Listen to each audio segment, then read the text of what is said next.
Donc on reprend la deuxième partie et on avait vu un peu, on avait bidouillé la fonction à la main, fonction.php du WordPress. C'est celle qui est utilisée créer un plugin WordPress. Donc ça, on va en créer un, mais malicieux. Et vous voyez que c'est ce qu'ils nous disent un peu plus haut, si je vous dis pas de bêtises. Fonction PHP est écrasée par une mise à jour. Ok, votre nouveau code sera écrasé. Thème enfant WordPress, fonction PHP. Donc la fonction PHP elle est extrêmement sensible et bien sûr si on la modifie, on met du code malicieux, on va venir la militariser. Donc ça va faire, ça va nous permettre d'obtenir un shell inversé en utilisant différentes techniques. Je vais vous en montrer deux. On va se servir soit d'un plugin malicieux qu'on va coder nous-mêmes, soit on peut créer un thème qui va exécuter notre payload, ok? Et le rendre actif. Et bien sûr, dans les deux cas, que ça soit un plugin vulnérable ou un thème vulnérable, on a de l'obtention d'exécution de code arbitraire, on récupère la main sur le système en tant que www.data. Donc avec le compte Apache. Donc on va voir ça rapidement. Je vais revenir, j'ai relancé la machine, donc je sais pas si elle répond encore. On va aller voir. Ok. On se connecte avec le mot de passe qu'on avait trouvé.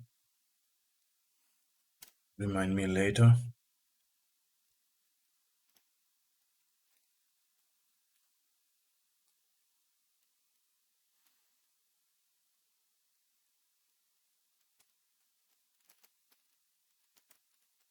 Alors, pour être sûr, je vais ouvrir un netcat aussi. Donc, j'ai ouvert un PON4 et un N4. On va voir lequel récupère la main le plus rapidement.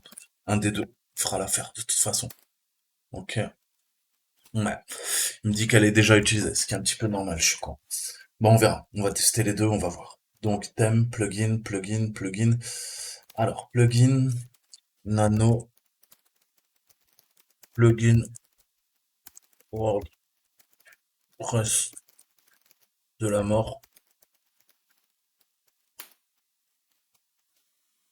Qu'est-ce qu'on va faire? On va venir tout simplement le militariser. Vous savez que je vous ai montré un petit peu le plugin, grosso modo, ça, voilà, il faut une cartouche, hein, c'est euh, du code PHP en fait, hein, si vous voulez, et ni plus ni moins, qu'est-ce qu'on va venir? On va venir injecter notre payload dans la balise PHP, hein, dans le langage PHP, et malheureusement, ça va être comment dire, mal interprété hein, par WordPress, il va se faire pirater.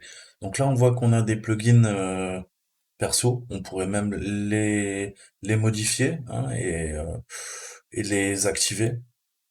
Est-ce que je peux les mettre à jour? Passe. Non, je peux en faire un nouveau. On va en faire un nouveau.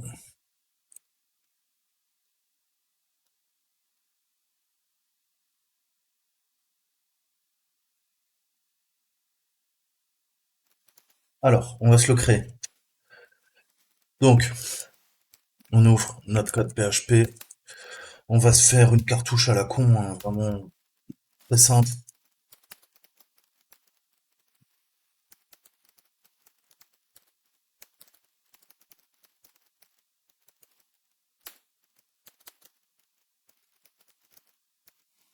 Euh,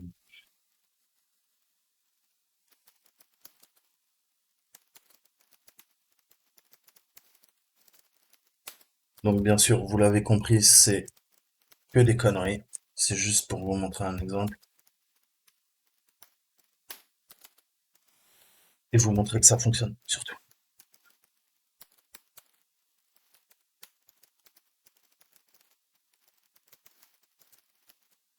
Ok, on termine. Hop, notre petite cartouche, on est bien. Donc ça, vraiment, c'est pour la forme, hein. Ensuite, on lui demande un exécution de quoi? Vous connaissez la classique, hein, j'ai envie de dire. On va lui demander un bin bash. Donc exécution tout de suite, -c, et tu veux quoi? Ça, c'est le payload. Un bash en mode interactif, ok, redirection des flux, hein, parce que il nous faut l'entrée et la sortie, vu que c'est quoi? Bah, c'est un reverse TCP, donc on redirige tout vers quoi? Eh ben, vers le def TCP de quoi? Ma machine, la 10 11 26 90. Je vais lui donner un port, hein. On va utiliser le port Metasploit et direction. Ok, donc là, qu'est-ce qu'on vient de faire? On vient de faire un canal de communication, en fait, hein, entre le serveur et ma machine. Fin de l'instruction. Ah, je vérifie la syntaxe parce que je suis le roi de la syntaxe, comme vous le savez. Ça a l'air pas mal. Bah, il faut fermer le code. On referme, CTRL O, super. Donc là, ls, j'ai mon plugin WordPress de la mort. Ok. Donc je vais uploader un plugin. Je vais lui dire, écoute, tiens, dans dossier personnel, j'ai un super plugin WordPress pour toi. On va l'installer.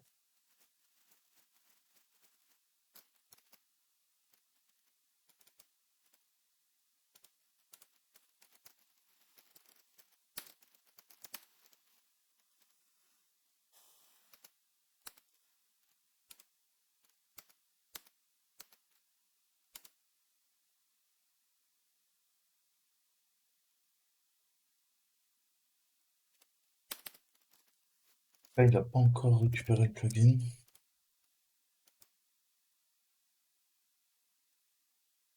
Ah, je comprends pas, il aime pas mon plugin de la mort qui tue? Non, c'est vraiment un plugin de fou, quoi.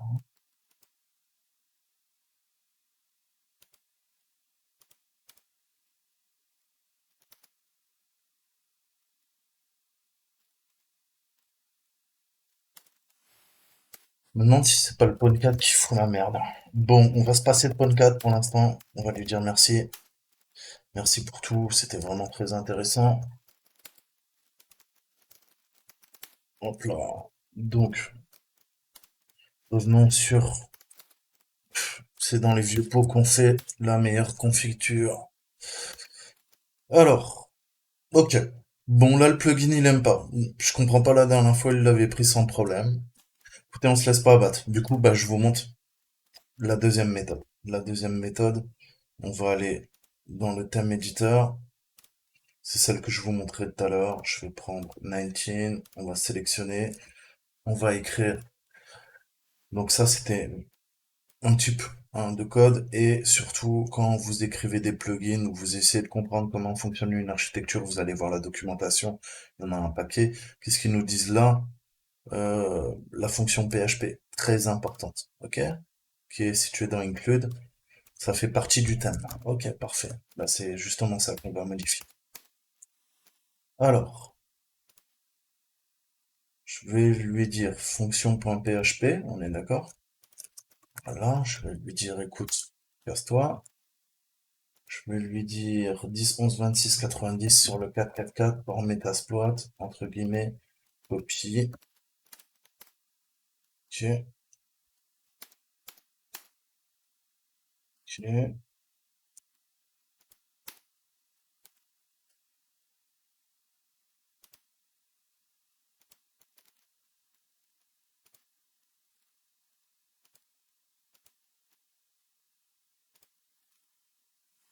Donc on l'active, on récupère la main. Oh, va, CD, va. Qu'est-ce qu'on a vu là-dedans? On a vu qu'on avait... Qu'est-ce qu'on a là-dedans? On a le FTP backup, c'est vraiment... Donc ça nous dit qu'on est dans un conteneur. Je sais que très souvent, quand on fait une sauvegarde, ok? Et là, c'est ce qui se passe en base SQL, ok? On fait une sauvegarde, qu'est-ce qu'on fait? On compresse les fichiers. Quand on compresse les fichiers, là, c'est du récursif, ça sauvegarde, ok? Dans backup, on part du principe que, en fait, il utilise tar étoile. Et tar étoile, vous savez que c'est quoi? C'est une lol beans. Comment c'est ça? Eh ben, parce que je suis allé sur GTFO beans, ok? Et dans GTA Phobin, je sais que le tar étoile, c'est extrêmement sensible. Ok? Dès qu'il y a une... un script qui l'utilise, tar, bah voilà, sudo, et checkpoint. Checkpoint 1, checkpoint action exact business hash, ok? Je l'ai adapté. Ça, c'est mon payload.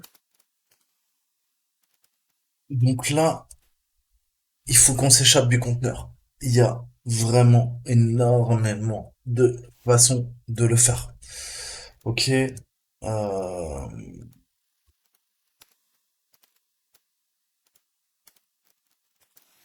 y a un script Python.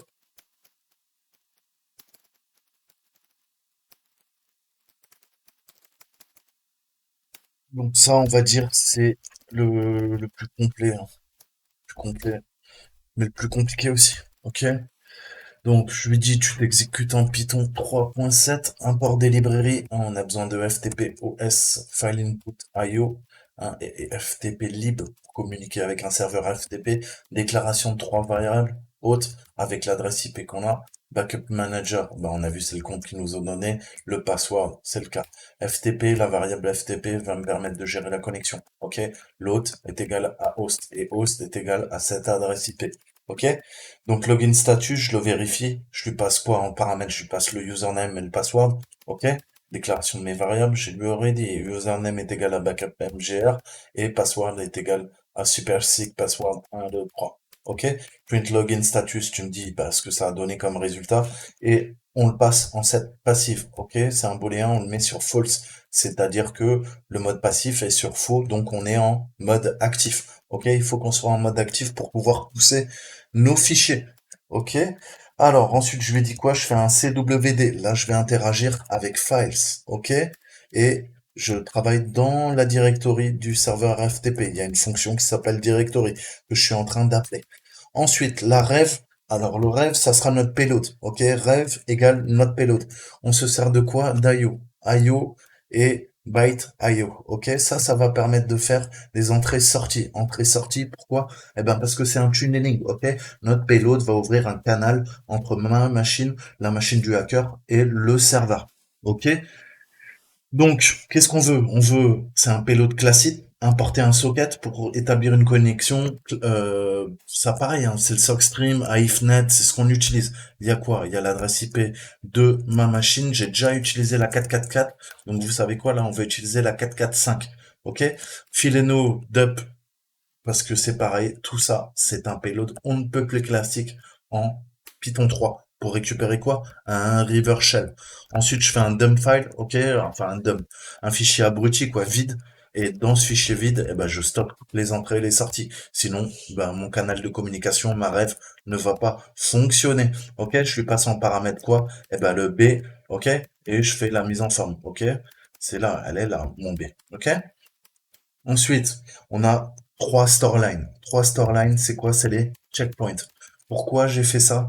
Parce qu'on part du principe, en fait, que il y a une cron table et on peut pas la voir. Elle l'est pas parce que si je fais, regardez, si je fais cron tab U www data, je ne vois rien. Ok? Je ne le trouve même pas. Non.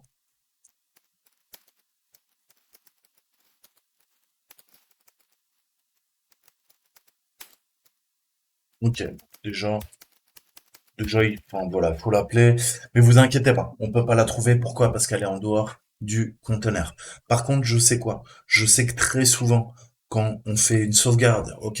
Et là, c'est ce qui se passe en base SQL, ok? On fait une sauvegarde, qu'est-ce qu'on fait? On compresse les fichiers. Quand on compresse les fichiers, là, c'est du récursif, ça sauvegarde, ok? Dans backup, on part du principe que, en fait, il utilise tar étoile. Et tar étoile, vous savez que c'est quoi? C'est une lolbeans. Comment c'est ça? Eh ben parce que je suis allé sur GTFO Beans, ok? Et dans GTFO Beans, je sais que le tar étoile, c'est extrêmement sensible, ok? Dès qu'il y a un script qui l'utilise, tar, bah voilà, sudo et checkpoint. Checkpoint 1, checkpoint action exact business hash, ok? Je l'ai adapté. Ça, c'est mon payload. Je l'ai adapté à ma sauce, ok? Donc, première ligne, ça fait quoi? Le store length, eh ben, en fait, ça appelle ma variable, ok? C'est ma charge utile. Et je lui dis, bah, tu sais quoi? Tu l'enregistres en tant que ref.sh. C'est-à-dire que cette chaîne de caractères qui est mon payload en Python est enregistrée dans un fichier ref.sh. Ensuite, checkpoint 1. Putain, ça ressemble furieusement à l'escalade de privilèges. Ok? Avec quoi? Bah dans le empty file, vu que c'est notre variable. Et la variable elle stocke quoi? Eh ben notre payload, ok, qui s'appelle comment? Rev.sh. Et la variable qui gère tout, c'est quoi? C'est rev. Ok, vous commencez à piger. La troisième store line, ça fait quoi? Store, si ça fait mon checkpoint action exec.sh, ok? Bon, à peu de choses près, c'est la même chose. Ok? Et je lui dis, bah écoute, hein, c'est RevSH, puisque tout, je l'ai renommé RevSH. Donc en gros, ça va pousser sur le serveur FTP quoi? Mon payload qui est enregistré dans quoi? RevSH. Et là, à l'arrivée de ce checkpoint, qu'est-ce que je lui demande? Je lui demande d'exécuter un checkpoint. Ça permet de définir une action précise. Quand le checkpoint s'exécute, tout va s'exécuter séquentiellement. Ok? Eh ben, il exécute quoi? Il fait un exec. Et l'exec, il fait quoi? Eh ben, il exécute bash. Et bash, il exécute quoi? Rev-sh. Donc, il va exécuter quoi? Mon reverse shell. Ok? En Python 3. Dans un petit file. Parce que tout est stocké dans un petit file. Ok? Parce que c'est là-dessus qu'il y a mes IO bytes. Ok? FTP dir, on travaille dans le répertoire. Dir, fonction dir, qu'on a appelé là, on l'a passé en argument, et après je lui dis quit. Ok? On teste? Get HTTP 10, 11, 26, 90, port 90, 90, tu me récupères là, hop, point, pi. Ok, chmod plus x, hop, point, pi. Donc là, on a vu, si je remonte un peu, c'est un peu le bordel, je suis désolé.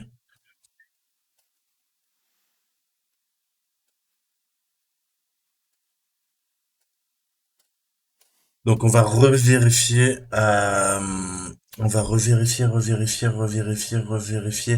que le serveur FTP est OK. D'accord?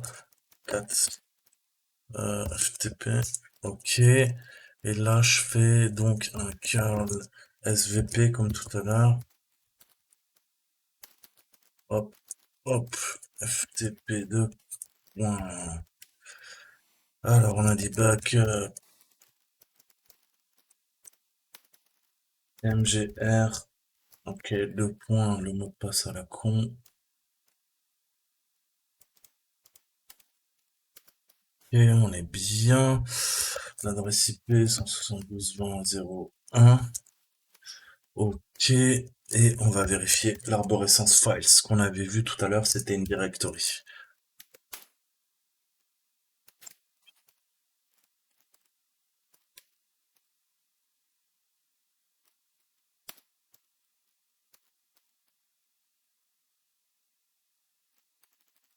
Oh, j'adore ces shells. C'est vraiment de la balle. Alors, qu'est-ce qu'il nous dit? Il s'est connecté, successfully 172, donc on voit bien, hein, on est sur le réseau interne, max download. Rappelle-toi que t'es dans files. Ok. Donc maintenant, on s'ouvre Netcat LMVP sur le 445. Ok. Qu'est-ce qu'il faut que je fasse? Il faut que je fasse un cat up. Tant pis. Et c'est là qu'il y a une erreur, putain de ma part. Oh le con. Donc, nano. SU. Hop. 15 tac. Donc il faut modifier le port là. On va le modifier tout de suite. C'est pour ça que je me suis tiré une balle dans le pied en fait. Le payload, c'est pas bon là. J'ai bien la bonne adresse IP, mais le 444 on l'utilise déjà. Erreur de ma part. Sauvegarde. Ok. Hotdog. Oui, il tourne déjà, je suis con. RM, hop. Puis, on retélécharge cette merde. Ok, ls 4, hop. Puis, Il y a la bonne 445, parfait. Chmod plus X sur up. Puis j'ouvre le LED 4 listener sur le 445 et je crois qu'on est bon. Donc ça va pousser le fichier, ça va créer un fichier revsh avec notre payload en Python 3 et au checkpoint, qu'est-ce que ça va faire? Ça va l'exécuter via sh. Mais c'est du revsh. Ok. Donc, bah c'est parti. On va voir 445. Je suis en mode écoute. Je pousse le payload. Hop. C'est poussé. Et là, qu'est-ce qui va se passer? Vous savez que, eh ben, il va y avoir un tar étoile. Le tar étoile, qu'est-ce qu'il va faire? Il va exécuter bah, notre escalade de privilèges GTF au bin et les tâches sont planifiées généralement toutes les minutes au minimum dans le cron table. Donc là, ça veut dire qu'il va faire pour nous l'escalade de privilèges via quoi? Via tar. Il n'y a plus qu'à attendre une minute et on devrait, en théorie, récupérer la main. Et voilà, on s'est échappé du conteneur. Ok, on n'est plus wdata, on est backup MGR. Bon, et ben voilà, ça c'est fait déjà. PWD, ls, cd, home, ls. On voit qu'on arrive dans Jeff. Donc, déjà, on s'est bien effacé, mais visiblement, je sais pas les droits. Je n'ai pas les droits. Ok, mais déjà, deuxième étape, échappement du conteneur. Maintenant, qu'est-ce qu'il va falloir qu'on fasse? Eh ben, qu'on devienne route. Ok? De backup MGR, il va falloir qu'on passe route sur la machine. Ça sera pour la troisième partie. Je vous dis à très bientôt. Ciao, ciao.